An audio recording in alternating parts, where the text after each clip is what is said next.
Hello, everybody, and welcome to episode number 27 of On the Flank. I'm one of your hosts, John George, alongside Joe Kirkpatrick. Say hello, Joe.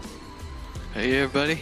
And when it comes to analysis, we are on the flank. Joe, week 2, it's over, and there's so much consistency happening in this league, right, Joe? It's so obvious who the good teams are. Yeah, something like that. It's absolutely crazy. I don't understand what's happening, especially from a guy who had to work Saturday, he had to work Sunday, so all I got to see were the scores. I wasn't seeing the games until I saw the highlights or rewatched a couple of them later, but I was seeing these scores and I was like, what is going on? How is Hangzhou all of a sudden just terrible? How is all this stuff happening? I don't get it. It's crazy. Yeah. But that's Overwatch League for you, and I'm not complaining. This is not a complaint. I love it. I absolutely love that every team can be competitive and every team can beat any team, and it's amazing. Especially since I'm working League of Legends LCS. That's just Team Liquid is the only good team. So they're the only good team. No one else is good, except a little Cloud9 TSM in there. But Team Liquid, they're the only ones that can compete with other teams in the world, and it's refreshing to come to Overwatch League and see all this stuff. But as we do every week, we're going to jump right in to the recap of the week. And Joe, we'll start, I guess, with Thursday, because that's when the week started. It's true. And this day, I didn't expect too much. I didn't have too many high expectations going into this day because the games looked pretty terrible. Well, and they looked pretty one-sided. Yes, going into it. But then we immediately get a 5-mapper. I think this one is definitely worth talking about. Washington versus London, mainly because I think it was the first one of the week, and everybody was kind of freaking out. Not only because London was going to map 5 against Washington Justice, but both of these teams looked god awful. This is when we knew that things were going to be weird this week. Yeah.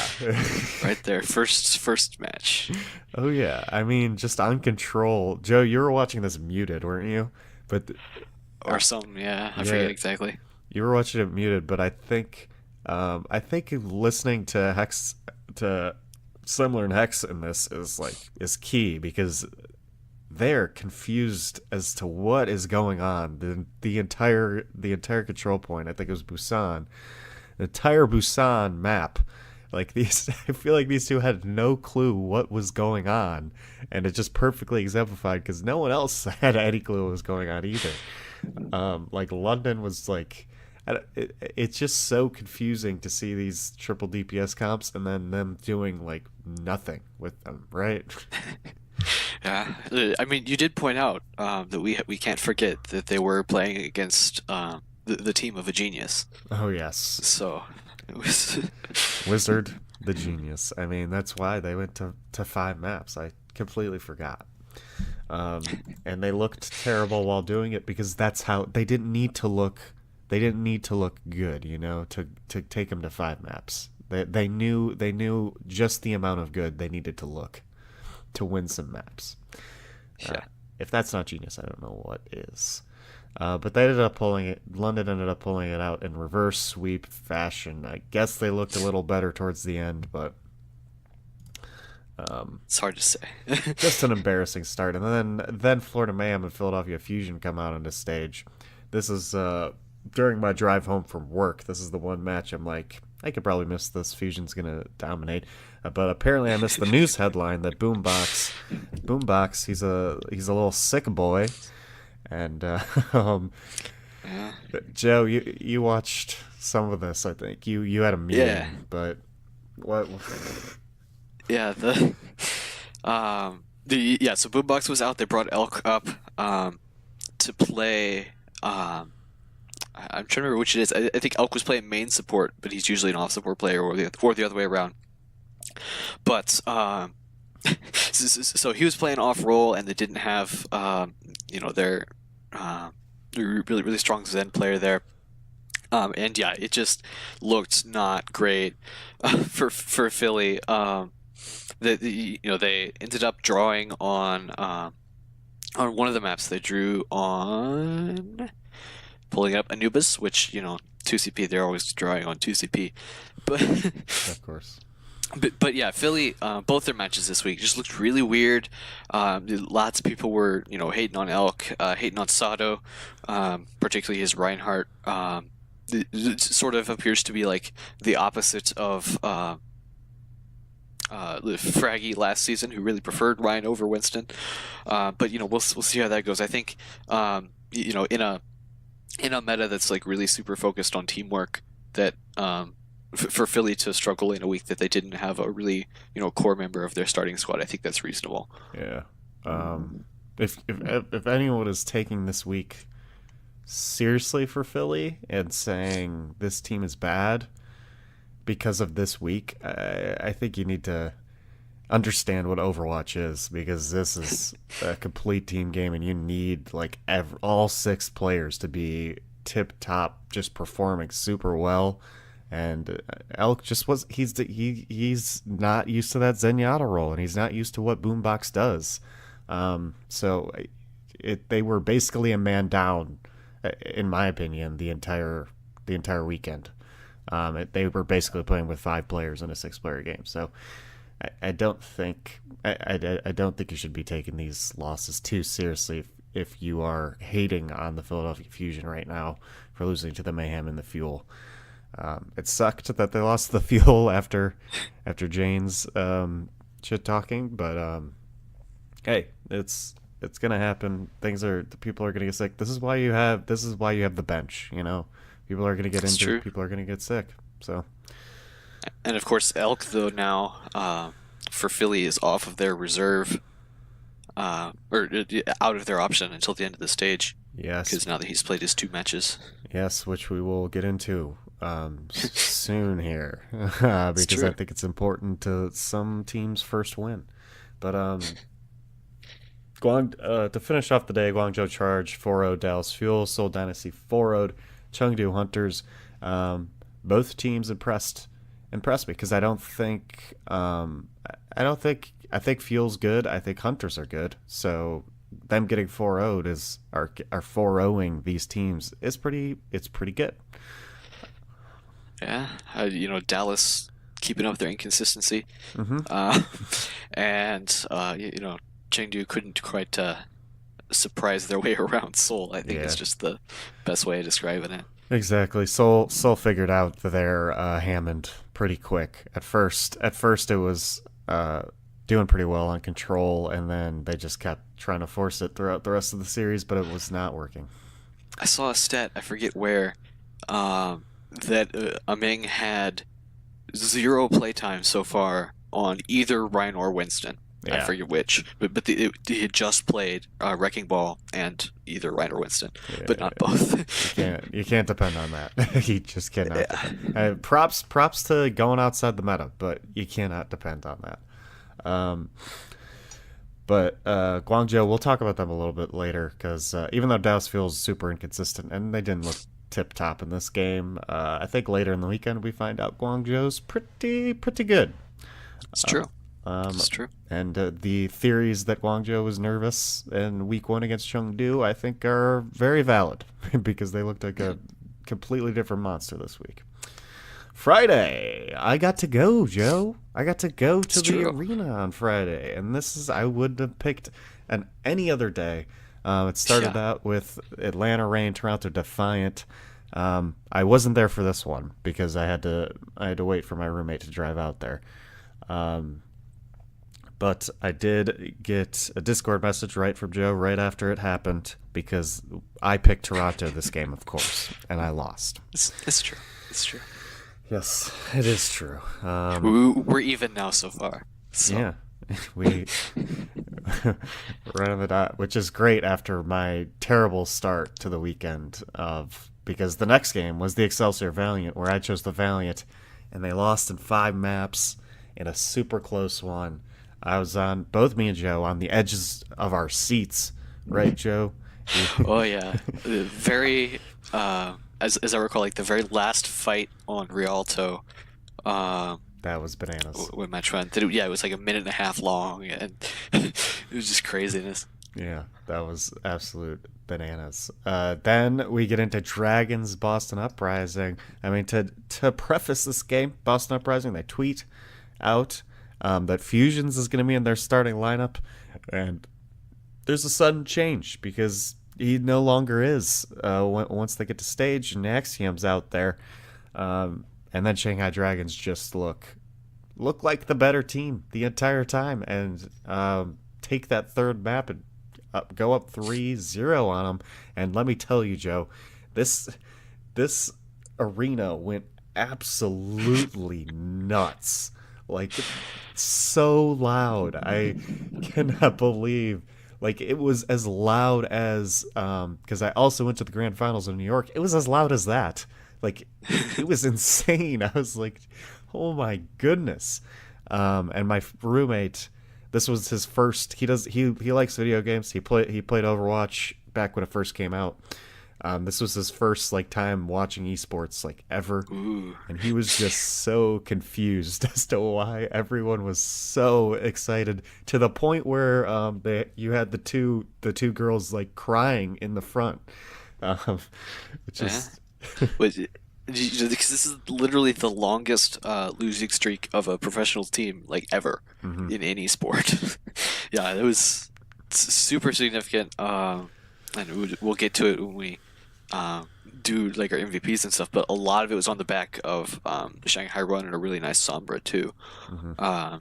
That I think I forget who from Boston, in week one, even in a post match interview, was just like, yeah, that's gonna end up being our weaknesses, and definitely Shanghai listened. Yeah. Never reveal your weakness in an interview. Yeah, um, but yeah, Boston. So it's against Boston, but Shanghai Dragons still picking up their first win, and that's going to get a lot of pressure off them, and that's huge, huge for the future. I wouldn't expect. I wouldn't expect them to go back to losing after this. Honestly, I think they just gained tons of confidence, and then if things couldn't get weirder this week, Houston Outlaws, 3-1 Hanjo Spark, out of nowhere, and everyone at the arena seemed kind of confused on this one. All the Hangzhou fans, at least, they were like, what's going on?"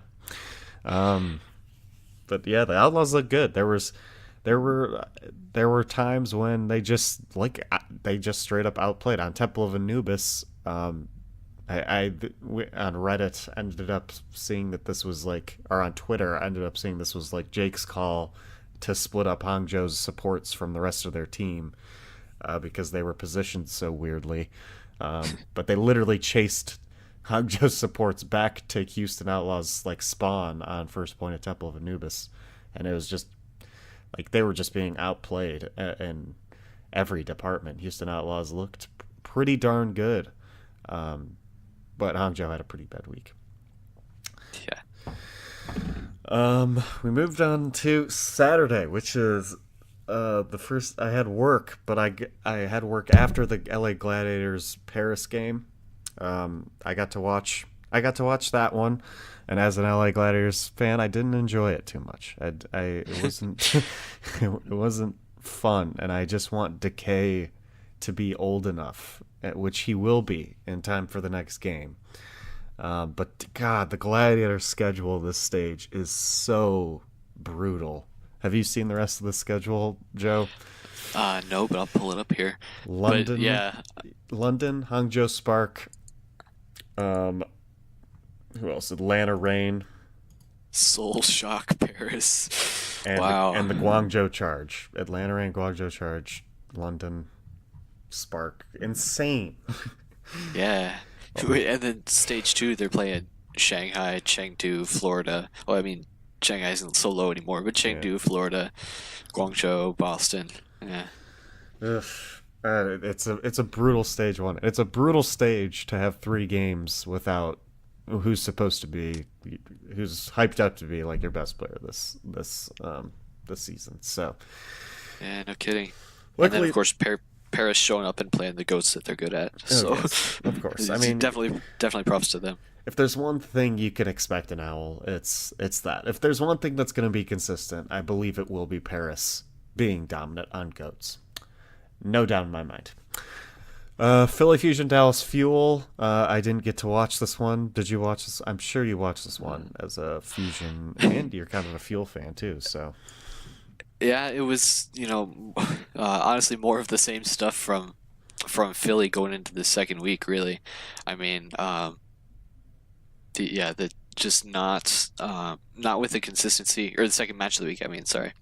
But yeah, not with the consistency again. Boombox being out, hopefully he's in again for Philly Washington, I believe, which is first match of week 3. Um, but yeah, and then Dallas looking like they showed up, which is important for Dallas. We've discovered. Yeah, it's bad time for Philly, good time for Dallas. At least that's what I want to believe I mean, as a Philly fan.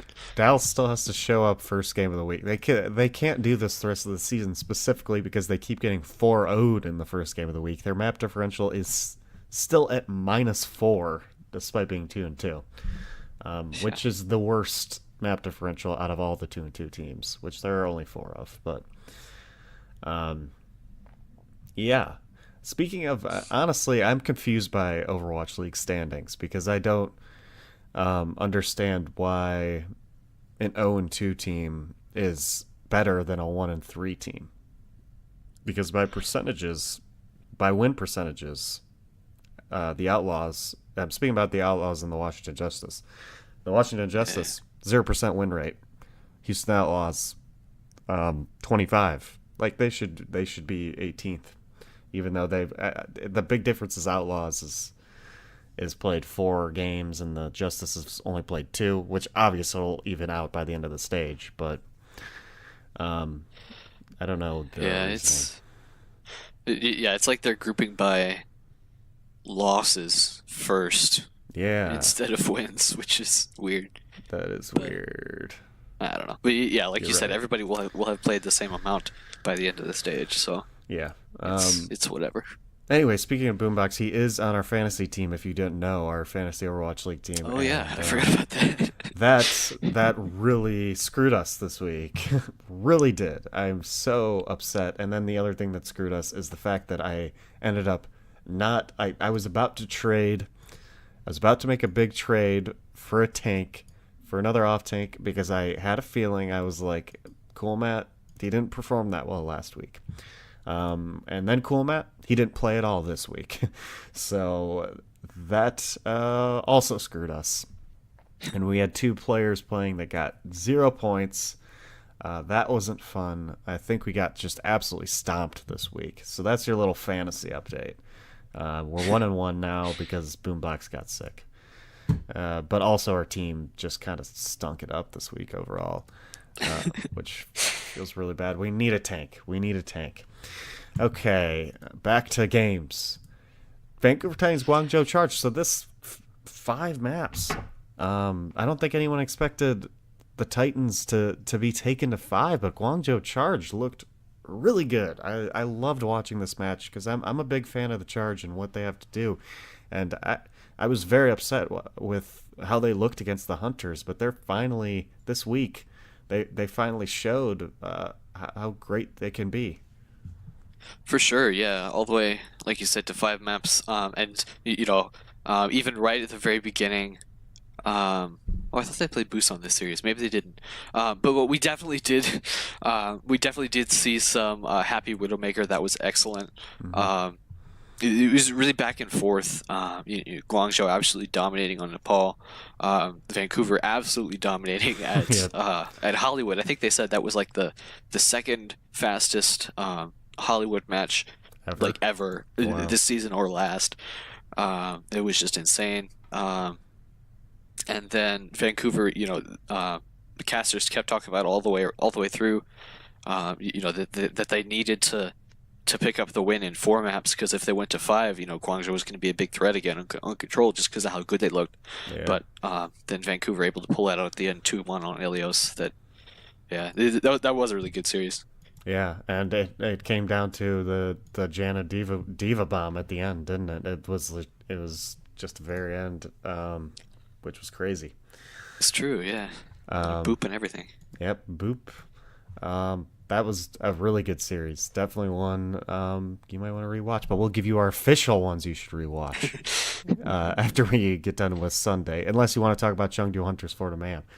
I don't know. I Going mean, back, everyone was hyping up Mayhem for their first win against Fusion, but Fusion didn't have Boombox, as we were saying before. And then Florida Mayhem comes out. Hunters beat them, especially after Hunters got 4-0'd against Seoul. They just come back, beat Florida Mayhem. So I think we're both right about this Mayhem team, Joe. I don't think they're too good. yeah, it's definitely down there. We'll have to see how that all shakes out. Yes. Sunday. So I also had work this day, but I had work up until the last match of the day, which was the match to watch. But Hangzhou Spark, just a bad weekend for the guys. London Spitfire, I mean, they did look better, but I think Hangzhou Spark looked still pretty bad for being hyped up as the Scrim God team. 3-1 London Spitfire. Hangzhou Spark an 0-2 week. Yeah, it's another just a thing of inconsistency. I think more than anything. I believe this was the match that they addressed how bad Bertring's. It was Bertring's Zarya, right? That was so bad, Mm-hmm. and so they brought Profit in to play Zarya for London, and that helped a lot. Um, as far as that goes. But we were just talking about Florida Chengdu. I pulled up their schedule because I was curious. And their stage one, Florida is playing teams like Washington and Guangzhou and Chengdu and Atlanta. Stage two, they play London, Philly, Paris, New York, LA Gladiators, Shanghai, and Dallas. 07 stage for Florida Mayhem. Yeah, that's not gonna be good. But London, Hangzhou, yeah. Again, I was expressing to you before we started recording that it's just it's almost frustrating going through this league and trying to make any kinds of predictions at all in this league that has such whether you call it parity or whether 12 out of 20 teams are just so inconsistent that it's hard to tell whether they're good or not. And sure, it makes for interesting matches, but it's just as an analyst, it makes your job a lot harder Yeah. to try to make sense of any of this. That's very, very, very true. I would love to see the good teams actually continually be good. And that would have made for a better match if Spark didn't seem like they were hard throwing sometimes. That would have made for a more exciting, fun match. Because even if there is parity and even if some crazy upsets happen, some of these upsets, like you're saying, are happening just because teams are inconsistent and they don't look like they're playing their top game. You would much rather see maybe something like the Titans Charge, where Titans were playing really well, and the Charge were also playing really well. You want to see two teams play really well. And even it's kind of like Spitfire Justice. They went to 5 maps, but that's an example of two teams who were trying to lose or something. they were both trying to be the losing team so hard, and Washington ended up winning that battle. Yes, somebody has to tell them that's not how it works. Exactly. And then you go into the next game. Speaking of inconsistency, New York XL blows Houston Outlaws out of the water. Just dominates this match. Yeah, if you saw on Reddit the Twitch clip of Jake smashing his desk, and that was basically the Houston Outlaws this entire series, Oh, because yeah. it was like several zeros, right? I'm pulling Hmm. up the score now. Yeah, 2-0 Nepal, 3-0 Hollywood, 2-0 Anubis, and then finally Houston got a point on Route 66. It was And rough. just rough. And New York Excelsior, I think everyone like isn't talking about this team, but mainly because I think they're sick of talking about this team. But they're good still. their their schedule hasn't been too hard, but they're good still. Newsflash: New York is good. Yeah, I mean when your schedule's bad and you're looking this dominant, you're good. Okay. Newsflash: New York is good. They're done playing Minecraft. It's Yeah. over. And then Toronto Defiant pulling off. I think you could call this an upset despite Valiant not having a win yet this season. Um, 2-1, a little bit now. Valiant 0-3, and I think people are questioning how legitimate these guys are, especially after the Spark looked like hot crap this week, and that was the one game that everyone was like, "Wow, the Valiant and the Spark, they look so good, going to 5 maps." And I think that was even the game I recommended last week, wasn't it? And they took New York XL to 5 maps. So maybe those are two good teams. I'm taking back my comment. Valiant are good. They've had a tough schedule. Yeah, it's Envy coming back taking on his former team, and yeah, Toronto just looked they looked nice this series. Um, they did, and again another example. We've talked all the way through the week about how just teams that should have been there weren't, and I think that's just an example again for LA Valiant that they they I think have been playing better. Well, I know they've been playing better than their 0-3 match record so far would let you believe. Hmm. I definitely I agree with you. Both Los Angeles teams have had some pretty tough schedules out of the gate. Pretty tough schedules. So that LA crowd not too happy. And then we get into the last game of the week, arguably the best. Vancouver Titans versus the Shock. Lots of hype going into this game because everyone's like, these are the two best teams. These are the two best teams right here. And we picked on this one. And Joe, this is the one game that I have bragging rights on. We both picked Paris. We both won that. I lost the two other games, and then I won this one. The Vancouver Titans just looking great. I think this was closer than 3-1. I feel like there were just every map seemed to be won just like by a single play by the Titans. Yeah, particularly Bumper this series, Yes. really just going ham. Uh, we got 4 rounds of Kings Row and 4 rounds of Route 66. Lots of payload play, but this is yeah really cool to watch. I think like you said, both these teams are really solid.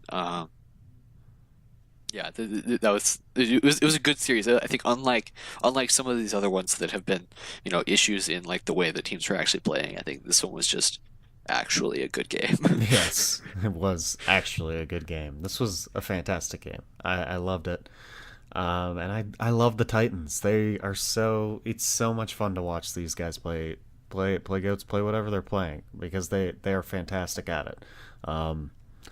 I think Vancouver Titans has a little more flashier goats than something like Paris, who I think is just super solid at goats. They're like Paris is like a Paris like what is the word I'm thinking of? God, I can't think of exemplifies goats Ooh, like in yeah. real life. They're like the word goats. Cruz is Lucio, and Yes. Best is Reinhardt. But they're like the way they play goats is like such a goat's way to play goats. It's so solid, it's so tanky, it's so we're just not gonna die ever, and just play defensive. Where I think the Titans have a little more flair, they're a little more offensive, they're a little more diva bomb, they're a little more earth shatter. They use those ultimates to those offensive ultimates to their best ability more than Paris does. I think so. I think it would be interesting to see these two teams clash, which will only happen once this year, and I don't think it's happening in Goats meta. I don't know when it's happening, but um, it would be nice to see him in Goats because they got two different Goat styles, and it's fun to watch. Yeah, maybe Maybe the Baptiste meta in stage 4 is going to change all that. Spoiler for the rest of the episode. Baptiste, who's that? But yeah, let's get into. Of course, every week we do our one game from each of us to rewatch for those who couldn't catch the entire weekend, and we also do an MVP of the week, which I'm going to surprise Joe with mine because I didn't write mine down. I didn't It's write mine true. down in the rundown. But I do have one. I've had one for like 2 days. I just forgot to. But first, I'll start off with mine. Mine is I did an LA Valiant game last week, and I'm once again doing an LA Valiant week our game this week, and it's New York Excelsior versus the LA Valiant. Um, I think that game was fantastic being there live, and like I was saying earlier, being on the edge of my seat for that Rialto map. I think this was a heavily contested game, and I'm very upset that I didn't get the win on it. But that is the only time I'm going to be cheering for the Valiant as a Gladiators fan ever. I promise you that. But that was a great game, Joe. I think you got a game from the same day. Yeah, so I mean, I had to pick the obvious one, but yes, if you were going to go back and rewatch two matches from this week, go watch New York Excelsior versus LA Valiant, and then just continue on in the Twitch VOD and watch Shanghai Dragons at Boston. Um, yeah, yes, because it was that organization's first win in its entire history. They're now 40. No, they're 1-42. They're not 42-1. They're 1-42. Um, but but yeah, it was just a really cool series. Watching the way that Shanghai again, we do MVPs, so I'll skip ahead to my MVP because it's related. Watching the way that Shanghai and particularly Dedeng on the Sombra. Just really effective at picking apart what Boston had without fusions. Obviously, they're on the main tank. People are like, oh, that's the only reason Boston lost. But it's definitely was good, solid play on Shanghai's part too, which we've been saying this whole time that we know they're going to be capable of this season, and to be able to see that is good. Shanghai's playing. Who are they playing next week? Dallas and Chengdu, and so those are both going to be decent matches too. That I think it's probably fair to say this season two Shanghai um, has arrived? Question Yeah. mark. If it is season two Shanghai, they should go 2-0 next week. That's what I'm saying. Wait, it is Fuel's first and only game of the week, but it is their first game of the week. So technically, they should be inconsistent, right? I don't know how this works. Um, The only consistency is inconsistency. yes, exactly right. Um, But yeah, Shanghai, I think they did look super impressive. I think Boston not having fusions was pretty big, but I do think Shanghai still looked really good because Axiom's not bad. Axiom, I think, was like one of probably the second most impressive player for us besides fusions last week. If I, yeah, I think he was pretty good on that Zarya. So Axiom's not bad at all. It's Shanghai just looking super good. Definitely rewatch this because this is a huge part of Overwatch League history. That game, no doubt about it. And your MVP was Ding, and mine is Bumper, of course. Um, Hey. that man's tank play is rambunctious. It's insane. I think people on Twitter just put it perfectly by saying that it's crazy how aggressive this guy can be while his team just completely supports how aggressive he is. It's like a Jonak situation almost. But this guy is setting up. People are coming out saying, arguing that Janu he should be the MVP because look at his diva bombs, but his diva bombs are being set up by Bumper, being set up by other players too, but by Bumper especially with Earth Shatters, with all this stuff happening. I mean, Bumper, this man is a crazy main tank. I think in lots of stats he's number one, with the mono being ahead in some other stats on Reinhardt. But that NYXL Vancouver Titans matchup in August, that's going to be fantastic. Someone pointed out that was in August. Um, Let's see. What Uh, are we what are we moving on to? News? yeah, I guess That's that's it. it for week 2. That's it for week 2. By week 2, I'll miss you guys. I can't believe it ended that quickly. There'll be 3 more week 2s this season. Yeah. um, competitive season 14 ends slash season 15 begins this Thursday at 4 p.m. Pacific time. This is the first time they're just like no break at all. It's Yep. ending and then it's beginning. Um, And so people are saying, why did we ever have an off season? yeah, But yeah, it's just straight in, no off season at all, so you can get placed immediately once that time ticks over. yeah. Uh, I still think yeah, there's a point in having a season because just for rewards, periodic rewards, basically. for Um, sure. Yeah, So it it makes sense to just get rid of the off season. All you were doing was like losing player base for a bit, basically. Um, so that's happening. Paris went live on that patch alongside the shield, the shield nerf or the armor nerf. Sorry, it was the shield shield slash armor nerf kind of. yeah. It's the Yeah. rearrangement that The yeah yes, exactly right. that Um, armor like that Brig gives you now goes on top of your natural shields. Is That's what that is.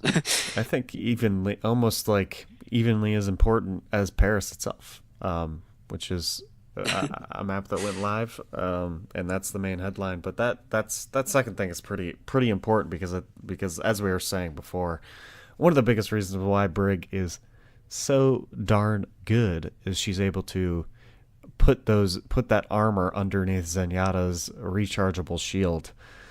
So that just makes that Zen a beefy boy. But no longer will that happen. Yeah. Anything So we talked about my this patch, right? When I was yeah on the PTR. yeah we talked about it on PTR. That was all the basic news. I made 2 notes. I said, so Owl, so far this season has been a grand total of 4 days on the live patch. Of Now course. that 1.33 is out, but 1.32 is sticking around all the way till the end of Overwatch League Stage 1. Hmm. So again, sort of maintaining the pattern of last season to an extent. And then I made a comment last week about, or maybe 2 weeks ago, about how it seems like Brigida's been nerfed every single patch since her release. So I actually went back and looked. There have been 11 patches in the about 1 year, a little less than a year since Brig has been released. And 7 out of those 11 patches have included Brig nerfs. Um, I think an additional one was like just a change, so it wasn't really a nerf or a buff. And the other ones didn't touch her at all. But but yeah, that's it surprises me every time I think about that. Just that um, because the way that it ended up, that evidently Blizzard, um, you kind of have to put this on them that when they Hmm. released her, and then for a year consistently since, have been dealing with the consequences Hmm. of releasing Brig. Uh, I mean, it's a little mind blowing. I don't know. I haven't like this is. I think this isn't only Overwatch history. This is like video game history. Have never been a part of a game or seen a game where something has come out that is so broken or overpowered that it just like reigns on the meta for an entire year, and they have to continually nerf this thing. It still is barely working, and it's crazy. It's like finally kind of getting there, but we still need like a little bit more. And maybe this will do it. Maybe this will push it over the edge. But we just need goats to not be over 50%. I would like to just see a lot more 3 DPS and all that stuff. But I think we're getting there. Honestly, I've been enjoying watching goats, which is something I didn't think I was going to say. But I think it's because I have that nice even mix of like, ooh, someone's playing triple DPS out of nowhere, or someone's playing Hammond. If I didn't have any of that, I probably would get real sick of goats. But I've enjoyed the subtle nuances of some goats so far. But I'm sure by the end of stage 1, I will be back to my ways of saying, all right, I'm done with this. Especially when like Paris goes 7-0 or something. And the gladiators don't, and the gladiators are 1-6 or something like that. I'll be like, all right, I'm done. I'm done with this. Done with this meta. All right. Then we get a 2. The new hero, Baptiste. Baptiste. He's gonna be a healer. And you get to choose between bandage or bullet. That's all I know. Yeah, there's a origin story video on YouTube and their Twitter. It says mobilize alongside the combat medic who made the shrewd decision to make the world a better place, one bandage or bullet at a time. Baptiste, and I saw on Reddit that somebody was saying that it's silent P, so it's like Baptiste or something instead of Baptiste. I don't know. So Baptiste. Just like people can't pronounce Brig, and so they won't be able to pronounce Baptiste either. So I'm sure there's something shorter that they'll come up with eventually. But yeah, I remember when we'll I remember when Brig first came out and she was Brigitte and all this other stuff. Bridget. Oh god, how silly we were back then. But yeah, apparently they just want to continually put names that are hard to pronounce. Why not just like, I mean, I guess they included I was gonna use the example Bob, but then I was like, there is a Bob, Ash and Bob. That's true. But yeah, why can't they just use simple names like Jim or yes, Hero 31 is Jim or Tom. I don't know what he does, but that's you heard it here first. Jim. It's like Mr. Wheels. Were you aware of the Mr. Wheels phenomenon when they changed Horizon that one time and there was like a wheelchair that got moved and people freaked out about it, and so there's an entire subreddit r/Mr. Wheels mains. They thought it was going to be some hero in a wheelchair. But anyway, that'd be insane. A wheelchair hero. That'd be awesome. And his name is Tim. Yeah, there were posts like nerf stairs to OP and just stuff like that. But anyway, he can't go upstairs. That'd be such a terrible feature for hero. That would be. Yeah. Yeah, but we do need Jim. I'm gonna do one of those like 4chan like leak posts and be like, new hero Jim. DPS hero can fly. Just like the most insane. His name's Jim, but he can do like the craziest stuff. I'm not one to predict what the abilities of this hero is going to be. I don't know if you're one to do that, Joe, if you want to do a prediction, but I just want them, like, they usually release the abilities right alongside this, and I'm upset that they have not. Hopefully that's today, but yeah, I mean, hopefully we get a developer update soon. That's usually what we get. Come on, Jeff, where are you? In response to this, he has a really cool looking gun, which like so far the kinda. only mechanic sort of thing that I can come up with is already exists for Ana. You can just shoot your allies and your enemies indiscriminately. But yes, it does look like he's going to be some sort of aim type hero, so that's valuable and all that. But yeah, it's hard to say. Yeah, I heard a theory from the esports writer Tyler Erzberger, writer for ESPN. He said that he hopes that Baptiste's ultimate just deletes Brig from the game. Well, that's the other thing you have to think about is that, yeah, in theory, something about this hero is supposedly going to try to shake up the meta. I mean, that's what they did with Brig specifically. Yeah, it was introduced more or less deliberately to get rid of dive. The hamster sort of didn't have quite a purpose like that, or hasn't fallen into a purpose like that. But in theory, maybe he's got some sort of anti-goats kit that we will learn of in time. Because if that's true, his damage is going to have to be pretty good, or some ability, obviously that is anti-armor. Maybe some sort of new anti-heal. Yeah, anti-heal, anti-armor. In addition to Bionade. Yeah, because Brig was created solely to screw. I mean, just screw dive, just screw damage dealers who wanted to get into the back line. Um, and it's kind of weird to maybe release a healer that basically would counter healers or counter tanks. Um, so we'll see what he does. Hopefully today, please today, because I don't want I feel teased. You wrote New Hero teased on this, and I agree. I feel teased. Hangzhou, we have two signings. Hangzhou signed Sasson. Do you think that's how you pronounce it? I have no idea. Sazin. He is a player from Korean Contenders, of course. He didn't play Season 3 Korean Contenders, though.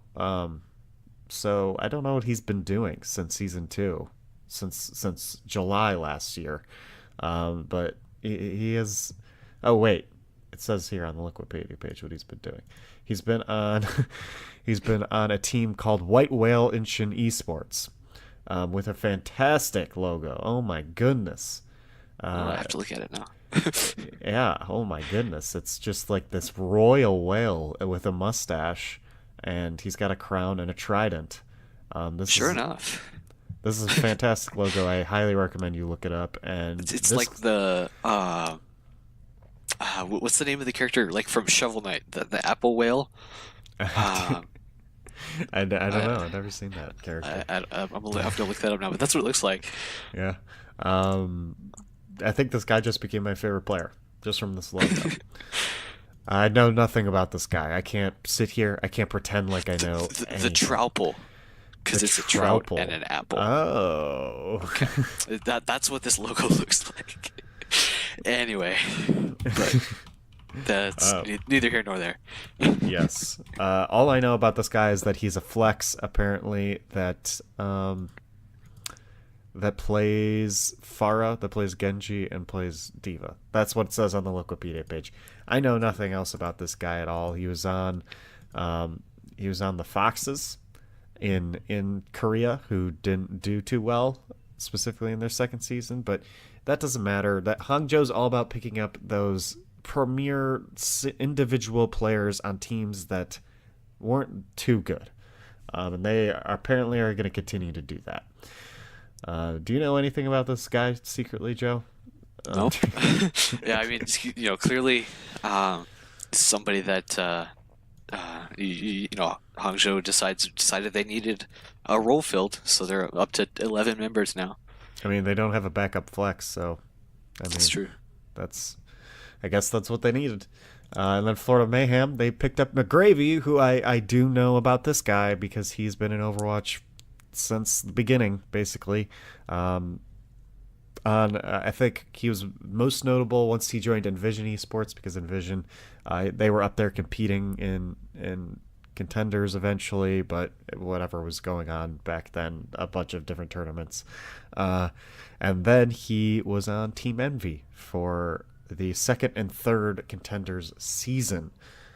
So he is of course, he is another DPS flex player. Both players being that Tracer, Diva, Zarya, and some Roadhog. I need some more Roadhog in my life. Yeah, I mean, evidently, Tavik and BQB and Sio player weren't good enough Yeah. to fill in that. But BQB actually had a pretty good week for Florida here. But Yeah. yeah, again, whatever role McGravy ends up picking up on this team, evidently it's one that they decided needed dealing with. Yeah. The second American on this team, alongside with Apply. It's all about America, baby. And McGravy, I hope you represent America well on the bench. Probably, I don't know how much you're gonna play. So this is a big piece of news. We went over a little bit. Fusions could not play. I think I prefaced the game with this Fusions thing, but I didn't go into detail on it. But apparently it's in the rules that if you have a two-way player who played I gotta make sure that I'm wording this right because the exact rule is pretty important. If you have a two-way player that played on a Contenders Season 3 roster, which Fusions did, played in Contenders Season 3, you can only play 2 games in a stage in Overwatch League. And if you didn't, I did this, the Overwatch League came out with the reasoning for this, which was not upvoted on the subreddit high enough because that's, I mean, everyone just wants to ignore the reasonable thing that they said. Um, but it was it was that they didn't want people abusing the fact that it was Overwatch League off season and putting their Overwatch League players down into the academy, into their academy rosters. So that rule was in place not necessarily for right now, but for Season 3 of Contenders. It was more of a Season 3 Contenders thing where it was like, okay, we don't want people to put their really insanely good players in Contenders and then just dominate because of Just it. because, yeah. So That we makes don't sense. so it's a rule that made sense that everyone flipped out about because they didn't upvote the reasoning and no one knows the reasoning, so they all just run around like the room's on fire. And it's absolutely ridiculous because I'm like, It, I don't know, they came out with the reasoning and it was like not even halfway up the front page of competitive Overwatch, and I was like, why? and you probably could have thought thought that through and figured out that that must be what would have gone on ahead of time, but it's just a matter of not realizing that that would be in effect. Yeah. And I think there were teams that knew of it. Some teams just didn't know of it, which is unfortunate. Whether or not it's a rule that people want, as a team, you should know if it's in effect or not. And Boston clearly didn't because they were about to play him, or maybe they did and they were just trying to like see how far they could go. That would be interesting. But rumor is that the way to get out of this is to, of course, not sign Fusions to a two-way contract anymore and just give him a full Overwatch League contract, which the rumor is they're working on that, which if I were them, I would definitely do. I think for the Fusion and Elk, it's maybe a little less important, especially if Boombox is going to be healthy. Back this week, in theory. Yes. I think for Boston, they really liked Fusions as a shot caller, and they did look a little lost against Shanghai because they didn't have him. It made me realize how good of a shot caller Fusions is. Even watching Fusions stream, honestly, he's a great shot caller in his like solo queue games. So I think that they sorely missed him. So I guarantee they're going to give him that contract. It's worth it for them. But it was an interesting week for Boston because Robert Kraft, Boston Uprising's owner, also got caught with some prostitution charges. So Fun stuff. that's fun, absolutely fun. For that organization.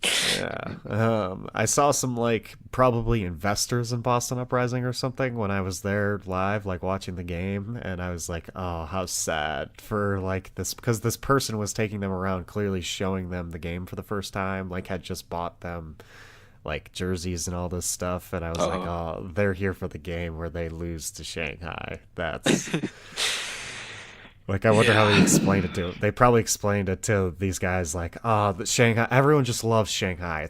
People aren't cheering because this is their first win or whatever. Yeah, but Boston isn't the team that gave the worst team in the league their first win. These two are the best. These are the two best teams in the league. So they have this is the other really good team, Boston and Shanghai. They just have such a big rivalry, and that's how we dropped Dreamcasper because he was too good of a person. Yeah, exactly. Yeah, All that fun stuff. He was too nice, and we couldn't take him.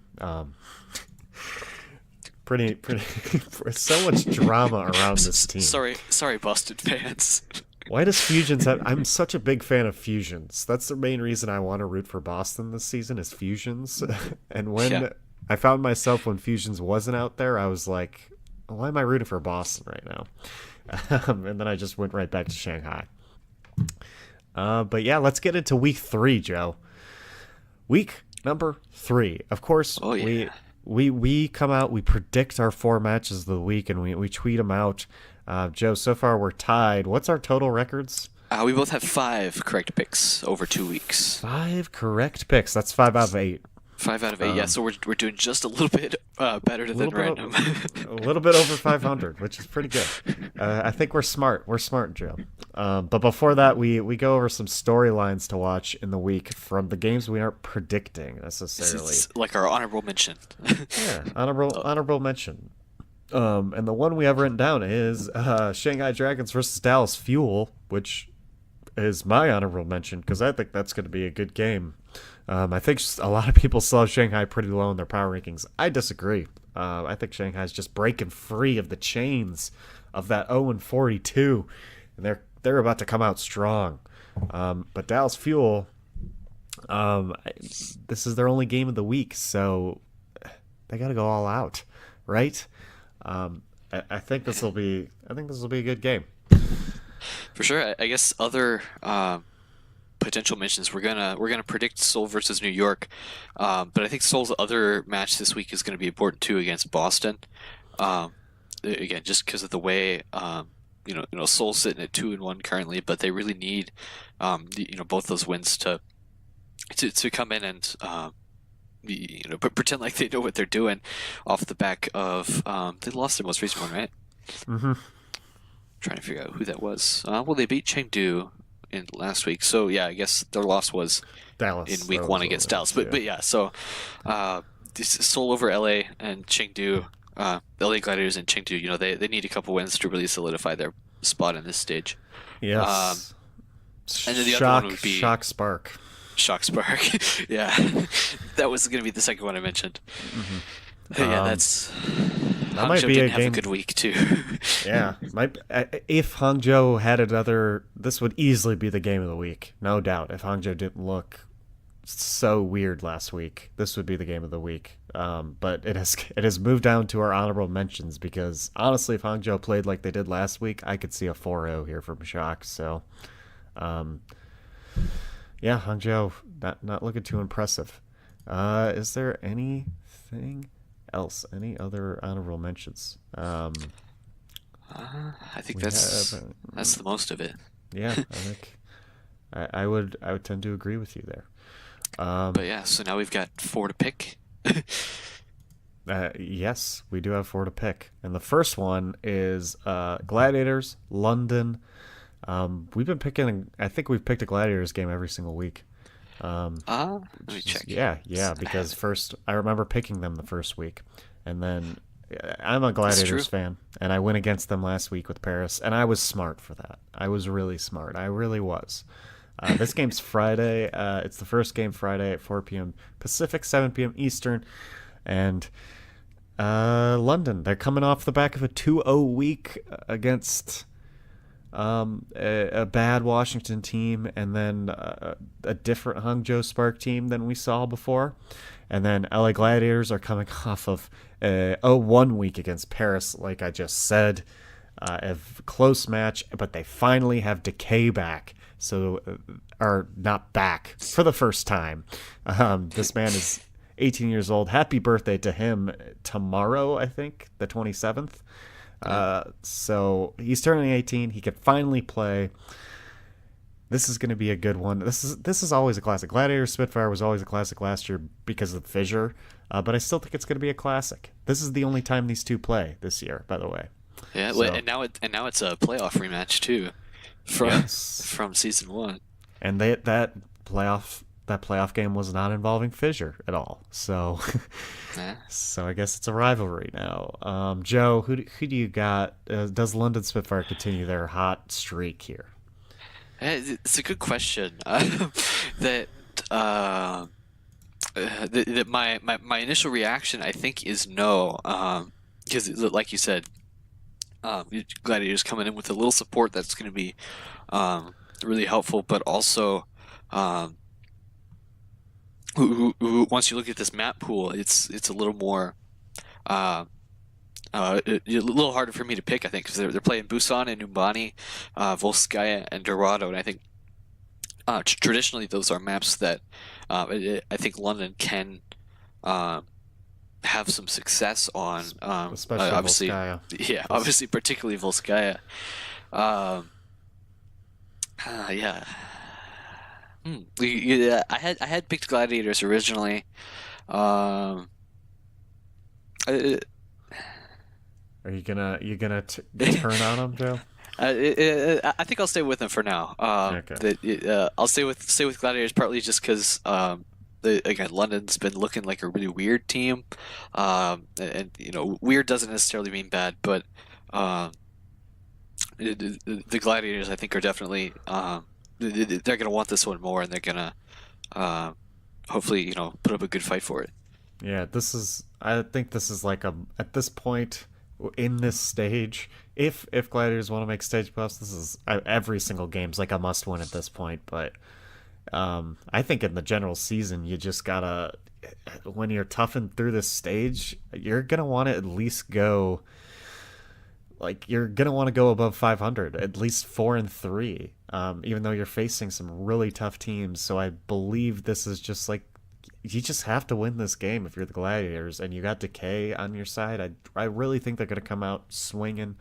I'm gonna go Gladiators on this one this time. I also just don't. London's Goats is still just not that good, but yeah, There is that. there is that. But I'm gonna go Gladiators on this one. And I'm not biased because I picked against the Gladiators last week. It's true. Paris, Atlanta, Paris, Atlanta. This is a good game because Atlanta. This is they're overcoming their poor expectations everyone had of them. They're Yeah, they're, looking they're sitting really at good. number three and number four on the standings right now.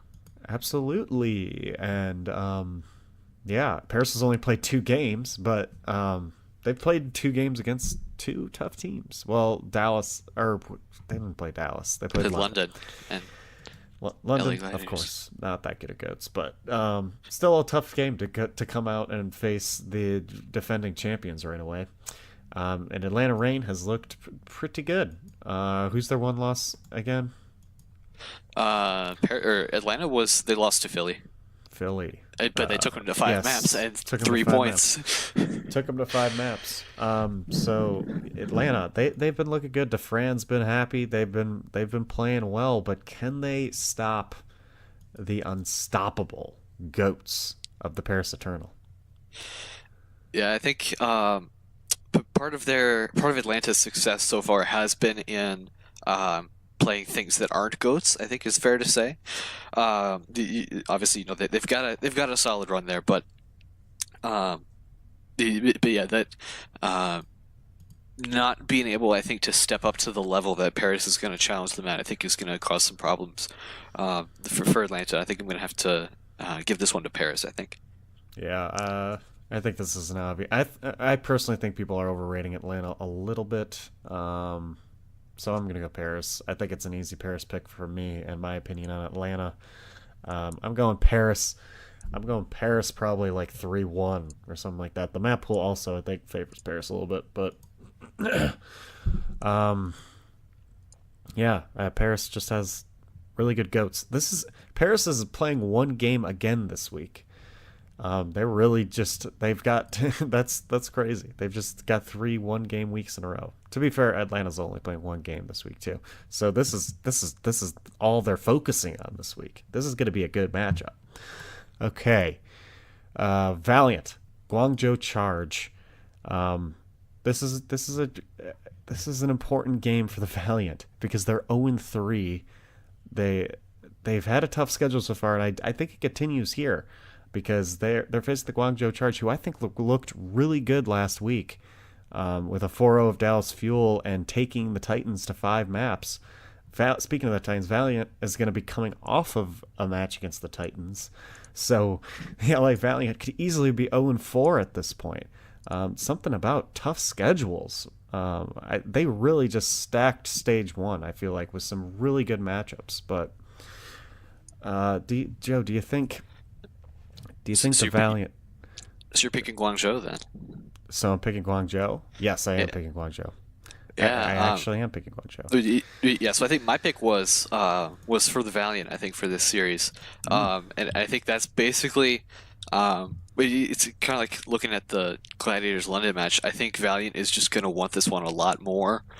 Again, sitting all the way at the bottom, number 20 in the standings, 0-3. But again, they've been playing a lot better these last 2 weeks than their record implies.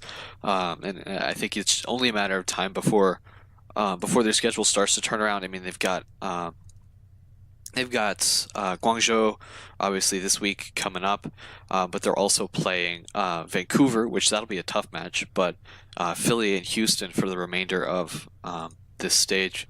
So I don't know if obviously that's going to be a challenge for them to come up into potentially a stage playoffs contention. But I think if they are going to do that, it's got to start with this match. Yeah, it is true. This feels like the match that they need to win, but I don't think they'll do it because the Guangzhou Charge are looking really good, and I'm liking how they look when they aren't nervous and when they can play to their full potential. I think they've got some interesting strats to run. I think they've got some great players like Shu.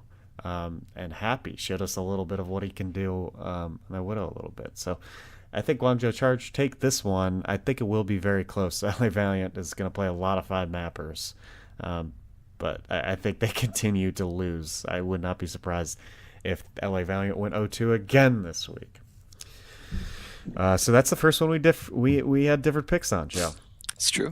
Let's see if we have different picks on our last game, which is the last game of the week. It's the NYXL versus the Seoul Dynasty, which I think this is going to be a fantastic game, specifically because NYXL's 4-0, and I think Seoul Dynasty, even though they've had a pushover schedule so far, kind of, I think the Seoul Dynasty have looked fantastic, personally, especially when Fischer's turning it on. Who do you think's going to win this game? I mean, does NYXL, they play Toronto Defiant early in the week? It's safe to assume maybe that'll be a win. Yeah, it's another really close determination. I think. Yeah, New York, Toronto earlier. That again, I did my picks a little bit early this week. So right now on the paper, I have Seoul for this one actually. And again, just because of how successful they've been as a unit. Going into this week, let me pull up the maps. They're playing Ilios, Nimbani, Volskaya, Dorado. So it doesn't tell us much, but we do know how. What am I trying to say? I don't know, but the point is that you're right that I think Seoul is a better team than some of these scorelines have shown. Obviously, they're sitting at 2-1, New York at 4-0 at the top. Yeah, I don't know. I think it's definitely possible for Seoul to come out with the upset here. Again, particularly if their match against Boston this week goes well. If nothing else, just to have the momentum there. Hmm. I have a feeling you're going to go for New York, so why not? I'll stay for Seoul here. I think on this last match. All right, going Seoul. I flip flop between this one a lot. This one's a tough one. I think it'll be a very good match. I think Seoul's looking a lot better than they did last season. I think they definitely like how they're playing now, especially last week against Chengdu, and the game against the Gladiators, of course. They looked, speaking of inconsistency, they looked pretty terrible against the Fuel. But when Fischer's on and when they're playing aggressive and when they're playing their style, they look great. However, NYXL is the NYXL, and they always will be the NYXL, and that's why I'm picking the NYXL. And the NYXL is coming out with more consistent play this season. Mano is the best, statistically, the best main tank Reinhardt so far this stage. And I think he will. It's going to be a matchup between Fischer, the man who was the best Reinhardt last season, according to everyone, and Mano, who's been the best Reinhardt statistically so far this season. And I think Mano's going to come out on top. He's looked so good. New York has been better at goats than I thought they were going to be. And even though we don't get to see some insane people that are on their bench like Pine and Sabielby ever, um, Maybe one day. maybe one day, I still think New York's a fantastic team. And I'm picking New York, um, honestly, almost to just differentiate with you too. So we can we can have some different picks here. It's boring when people pick the same teams, right? It's true. It's But true. We but try this to select the controversial ones, yeah. controversial matches. Yes, exactly. It's not like I'm choosing. It's not like I'm Bren and I'm choosing the Shanghai Dragons to beat NYXL or something. It's this is going to be a close game. Obviously, either team could win. But Joe, do you have anything else to talk about? Do you want to just rant about anything happening in your life, or should we just end this episode? I guess that is the end of our write-up. I guess we can go over like the standings maybe, Oh yeah, like because those yeah, exist. might as well. We've sort of been alluding to them, but at least the top eight we're looking at right now, above that stage playoffs cutoff. Um, Philadelphia Fusion sit at number eight. They're 2-2, with a zero map differential. Chengdu Hunters right now sitting at number seven. Surprise, surprise. 2-1 with a -2 map differential. Again, because they're ranking these Fun. by the number of losses that they've had. Yeah. Uh, Toronto Defiant at number six, also 2-1 with an even zero map differential. Seoul Dynasty at 2-1 with +4 is number five. Number four is Atlanta Reign, 2-1 with +5. So really close, lots of these so far. Paris Eternal sitting at number three. They're 2-0 undefeated with a +3 map differential. Then Vancouver at number two, 3-0 with +7. And number one is New York Excelsior, right now 4-0 with a +8 map differential. And that's five expansion teams in the top eight Yeah, that's pretty currently, crazy. which is super cool. Yeah, to be fair, Chengdu has a win against Florida in 5 maps, and then a Guangzhou team that looked pretty terrible. It's true. It's true. But But still, it's yeah, notable. but still, you still got five. You still got five expansion teams in there. And you've got six in the top 10 with Hangzhou sitting at number 10. Yeah, and they've been beating the old teams. They've been beating the inaugural teams. So that this is a huge feat. You have people outside of the top eight that I think have really hard schedules that could easily be in the top eight, specifically the San Francisco Shock, the Los Angeles Gladiators, the Los Angeles Valiant. I feel like could easily be top eight material, but they've had very, very hard schedules, brutally hard schedules. Um, then you have people just outside that I think a lot of people would agree are maybe top eight teams like London, Hangzhou. I even when Dallas Fuel looks good, they seem like a top eight team to me as well. And watch out for those Shanghai Dragons at number 16 as well, because I think they're about to turn up big time now that they've got Gamsu sort of breaking himself in. They looked great against Boston, so watch out for those Dragons.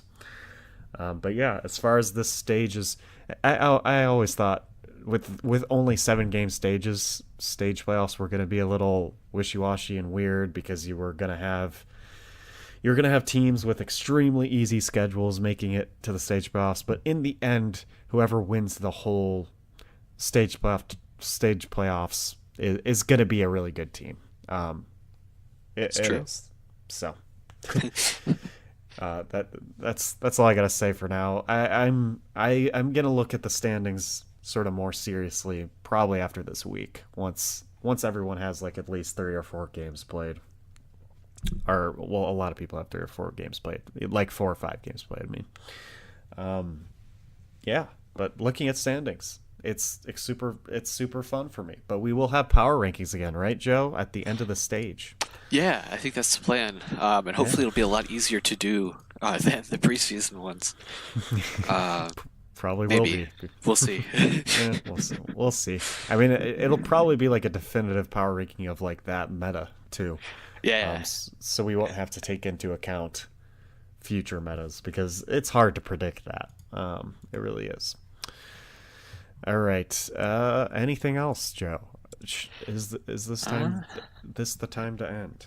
yeah, I think that's about it. It was a good All week. right. It was a good week, and I'm 40% excited for through next stage week. one already. Oh my goodness, already. And maybe a little bit more because into week 4 we get 2 less games in week 4, and then week 5 we get 8 less games because it works super weird now. um,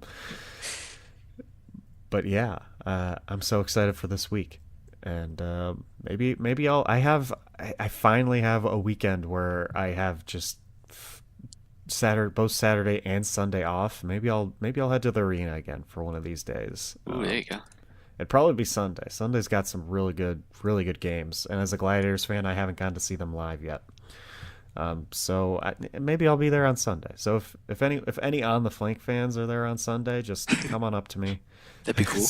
say hello. If you know what I look like, you can look at my Twitter to find out what I look like. Speaking of social media, you can follow my Twitter at JWGeorgeIV. You can follow Joe's Twitter at Kirkpatrick_Inc. That's INC. You can follow our show's Twitter at On The Flank Show. You can tweet at us or you can email us on theflankshow@gmail.com. Any topic you would like us to talk about, and we might just talk about it. You are listening to this in some way, in some form. But if you want to listen to it in a different way, you can go to ontheflank.podbean.com. You can go to my personal YouTube channel, John George. You are most likely easily going to find that by going to my Twitter. You can, if you're on an iPhone, you can go to iTunes or Apple Podcasts and smash that subscribe button. Write us a review, maybe. Smash it. Yes, and if you're an Android user, you can use Spotify. Well, you can also be an iPhone user to use Spotify or Google Play. I think Google Play is also an iPhone, actually. So there's no discrimination. You can have whatever phone and listen to our podcast. Thank you guys for listening, and enjoy week number 3, stage 1, week number 3 of the Overwatch League.